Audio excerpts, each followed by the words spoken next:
అందరూ ఎలా ఉన్నారు? నేను చాలా బాగున్నాను. మీరు కూడా బాగుండాలని కోరుకుంటున్నాను మనస్ఫూర్తిగా. ఈరోజు వీడియోలో మనం ఏంటంటే చాలా మందిని చూస్తున్నాం కదా! చాలామంది ఇంగ్లీష్ మాట్లాడాలనుకుంటారు ఇంట్లో. బట్ వాళ్ళకి ఎలా స్టార్ట్ చేయాలో తెలీదు. సో, ఈ వీడియోలో నేను దానికైతే ఒక సొల్యూషన్ ఇస్తాను.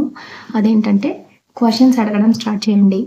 ఫస్ట్ ఆఫ్ ఆల్ మీరు అవతలి వ్యక్తిని ఒక క్వెషన్ అడగాలి అంటే తెలుగులో కాకుండా ఇంగ్లీష్‌లో క్వెషన్ అడగడానికి ట్రై చేయండి. ఆటోమేటిక్‌గా వాళ్ళకి అర్థమవుతుంది you are trying to learn English అని చెప్పి.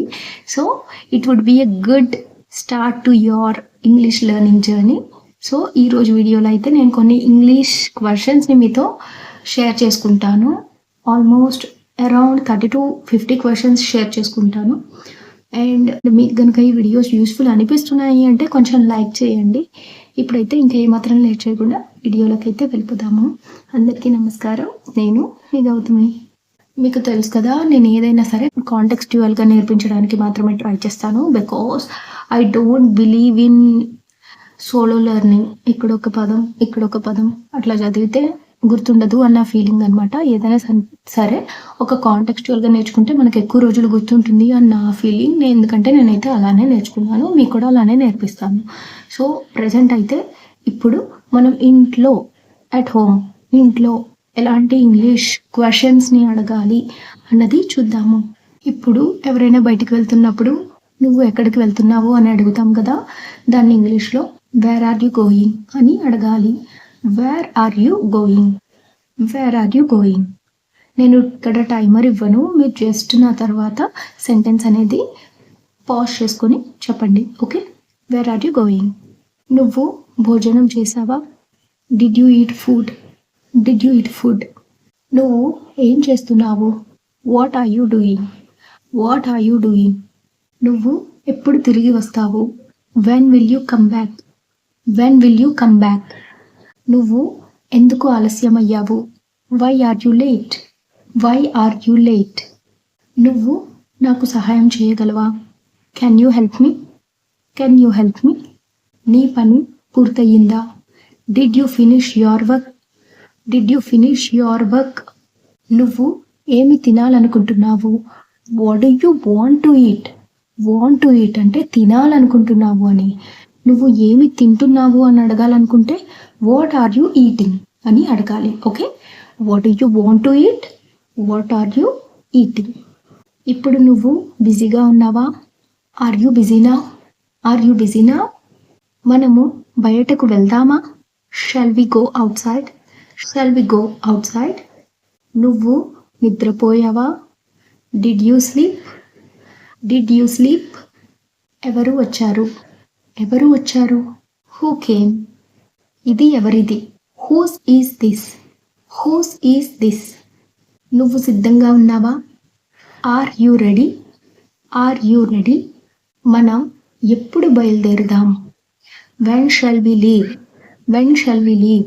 అలా కాకుండా మనం బయలుదేరదామా అని అడగడానికి షల్ వి లీవ్ అని అంటే సరిపోతుందన్నమాట. When shall we leave? Shall we leave? Okay? ఇప్పటి వరకు నేను డిస్కస్ చేసిన సెంటెన్సెస్ అన్నీ చాలా బేసిక్ అనమాట. అంటే ఒక బిగినర్ లెవెల్లో ఉన్న వాళ్ళు కూడా ఇవి చాలా ఈజీగా చెప్పగలుగుతారు.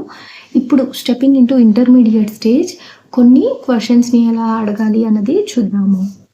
నువ్వు ఎక్కడ పని చేస్తున్నావు? Where are you working? Where are you working? నువ్వు ఎందుకు ఇలా అనుకుంటున్నావు? Why do you think so? Why do you think so? నువ్వు నాకు నిజం చెప్తావా? Will you tell me the truth? Will you tell me the truth? నువ్వు ఎప్పుడు మొదలు పెట్టావు? When did you start? When did you start? ఇది ఎలా జరిగింది? How did this happen? How did this happen? నువ్వు దీన్ని అర్థం చేసుకున్నావా? Did you understand this? Did you understand this? నువ్వు ప్రయత్నించావా? Did you try? Did you try? నువ్వు నాకు వివరించగలవా? Can you explain me this? Can you explain me this? మనం దీన్ని తర్వాత చర్చిద్దామా? Shall we discuss this later? Shall we discuss this later? నువ్వు ఎప్పుడైనా ఇలాంటి పరిస్థితి ఎదుర్కొన్నావా? Have you ever faced this situation? Have you ever faced this situation? నువ్వు ఎందుకు సందేహపడుతున్నావు? Why are you doubting? Why are you doubting? డిఓయుబిటి but B silent. Doubting. Okay, ఇది అవసరమా? Is this necessary? Is this necessary?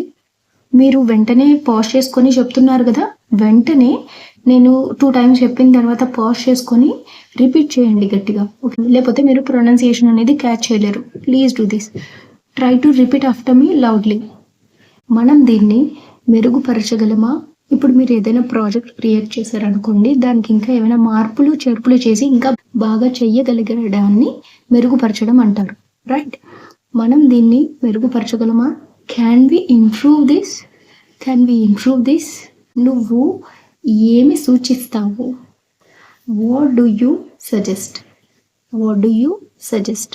అలా కాకుండా నీ సూచనలు ఏమిటి అని అడగాలనుకున్నారు అనుకోండి, వాట్ ఆర్ యువర్ సజెషన్స్ అని అడగాలి. Okay, what do you suggest?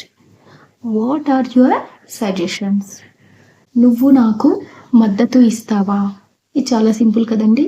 Will you support me? మద్దతు అంటే సపోర్ట్, రైట్? నువ్వు నాకు మద్దతు ఇస్తావా అంటే will you support me? Will you support me? ఇది అత్యవసరమా? Is this urgent? Is this urgent? నువ్వు తయారుగా ఉన్నావా లేదా? Are you ready or not? Are you ready or not? మనం ఇప్పుడు ప్రారంభిద్దామా? Shall we start now? Shall we start now? అలా కాకుండా మనం ఎప్పుడు ప్రారంభిద్దాం అని అడగడానికి when will we start? When will we start అని అడగాలి. నువ్వు నన్ను అర్థం చేసుకున్నావా? Did you understand me? Did you understand me? ఇది సరైనదా కాదా? Is this correct or not? Is this correct or not? మీకు నచ్చుతున్నాయి సెంటెన్సెస్? అయితే వెంటనే లైక్ చేయండి. ఇప్పుడైతే మనం ఇంటర్మీడియట్ లెవెల్ వాళ్ళు యూజ్ చేసే వర్డ్స్ని, సెంటెన్సెస్ని కూడా చూసాం కదా. ఇప్పుడు అంతకంటే కొంచెం అడ్వాన్స్డ్ వర్డ్స్ని ఇంక్లూడ్ చేయడానికి ట్రై చేద్దాము. ఓకే, నువ్వు ఈ విషయం గురించి ఏమి గ్రహిస్తున్నావు? What do you perceive about this? What do you perceive about this? గ్రహించడం అంటే perceive. I perceive your idea very clearly. మీ ఆలోచనని, ఐడియాని నేను చాలా క్లుప్తంగా లేక స్పష్టంగా గ్రహిస్తున్నాను అని అర్థం అన్నమాట. ఓకే, పర్సీవ్ అంటే గ్రహించడం. ఇది ఆచరణాత్మకంగా సాధ్యమేనా? Is this practically possible? Okay, is this practically possible అంటే ప్రాక్టికల్గా చేసినప్పుడు, మనం ఆచరణలో పెట్టినప్పుడు సాధ్యమేనా? పాసిబుల్. నువ్వు ఈ నిర్ణయాన్ని ఒప్పుకుంటున్నావా? Do you agree with this decision? Do you agree with this decision? నిర్ణయం అంటే డెసిషన్, ఒప్పుకోవడం అంటే అగ్రీ అన్నమాట. Do you agree with this decision? ఇది మన భవిష్యత్తుకు లాభదాయకమా? Is this beneficial for our future? Is this beneficial for our future? Do you think learning English is beneficial for your future? నా క్వశ్చన్ అర్థమైందా అండి? అర్థమైతే వెంటనే కమెంట్ చేయండి.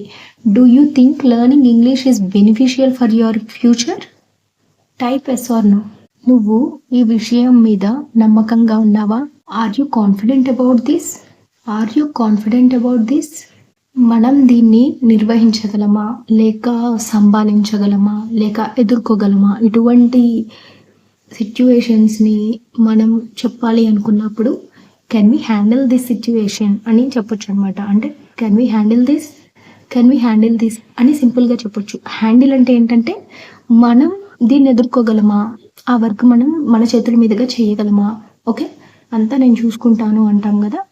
I can handle everything, I will handle everything, I will handle everything. Handle. ఇది ప్రమాదకరం అనిపించడం లేదా? Doesn't this seem risky? Doesn't this seem risky? Seem అంటే ఏంటంటే అనిపించడం, రిస్కీ అంటే ఏంటంటే ప్రమాదకరం. నువ్వు ఈ ప్రణాళికకు కట్టుబడి ఉన్నావా? Are you committed to this plan? Are you committed to this plan?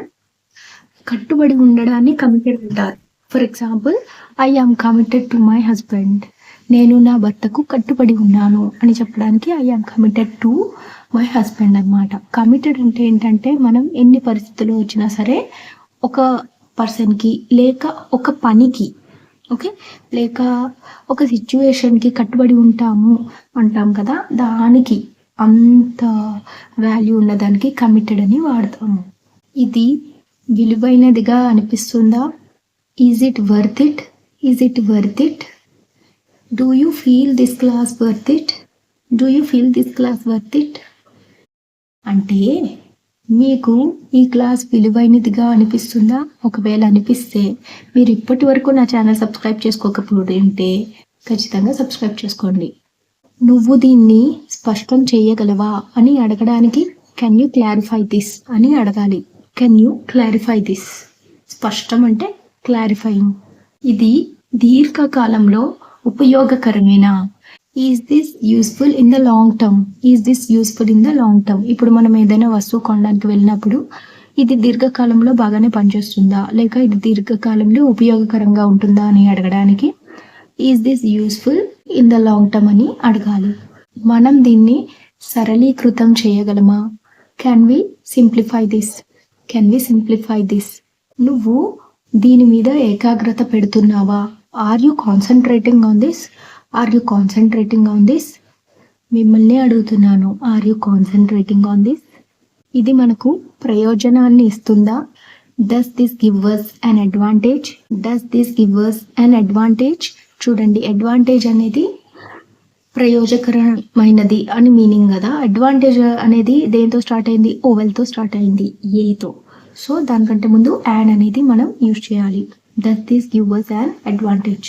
నువ్వు దీన్ని నిజంగా తీసుకుంటున్నావా అని అడగడానికి are you taking this seriously అని అడగాలి. Are you taking this seriously? నువ్వు అతన్ని నిజంగా ప్రేమిస్తున్నావా? Are you loving him seriously? Are you loving him seriously? Okay, so దీంతో అయితే మనం 50 క్వశ్చన్స్ని ఎలా అడగాలి, బేసిక్ బిగినర్ అయినా, ఇంటర్మీడియట్ లెవెల్ పర్సన్ అయినా, అడ్వాన్స్ లెవెల్ పర్సన్ అయినా. మాడ్యులేషన్స్ చూసారా? కొంచెం అడ్వాన్స్డ్వి కష్టతరంగా ఉన్నాయి కదా. మీరు ఏమైనా కొత్త వర్డ్ నేర్చుకున్నారా? అదనమాట సంగతి. మీరు ఇప్పుడు బిగినర్ అయ్యి ఉంటే ఇంటర్మీడియట్ లెవెల్ వరకైనా రీచ్ అవ్వాలంటే ఖచ్చితంగా ఇటువంటి వీడియోస్ని ఫాలో అవుతూ ఉండండి. షాడోయింగ్ని ప్రాక్టీస్ చేస్తూ ఉండండి. Practice practice practice. Open your mouth and start speaking from today itself. కొన్ని వర్డ్స్ని, కొన్ని సెంటెన్సెస్ని నేర్చుకొని ప్రాక్టీస్ చేయండి. అండ్ మీ ఇంట్లో వాళ్ళ దగ్గర కానీ, మీ ఫ్రెండ్స్ దగ్గర కానీ open up and speak out. Okay, మనసులోనే నేను ఇంగ్లీష్ మాట్లాడాలి అని అనుకోకుండా బయటకు మాట్లాడండి. So many of the people are there to welcome you to English speaking communities. Just search, okay, వెతకండి అండ్ మీకు చాలా ఇంగ్లీష్ కమ్యూనిటీస్ అనేవి దొరుకుతాయి. So that is all for this video. మీకు కనుక వీడియో నచ్చినా కమెంట్ చేయండి. అంతేకాకుండా మీకు ఎటువంటి వీడియోస్ కావాలి అని డిమాండ్ చేసినా సరే, your command is my wish కాబట్టి నేను ఖచ్చితంగా చేస్తాను. సో కమెంట్ చేయండి, మీకు ఎటువంటి వీడియోస్ కావాలి అన్నది కమెంట్ చేయండి. అంతేకాకుండా do me a small favour.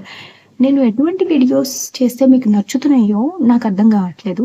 So just suggest me ఎటువంటి వీడియోస్ కావాలి అన్నది నాకు కమెంట్ చేస్తే నాకు ఒక ఐడియా అనేది వస్తుందన్నమాట. అటువంటి కాన్సెప్ట్ మీద వీడియోస్ అనేవి ఎక్కువ చేయడానికి ట్రై చేస్తాను. అండ్ ఈ వీడియోకి ఇంతే. మళ్ళీ ఇంకో మంచి వీడియోతో త్వరలోనే కలుద్దాము. Thank you so much.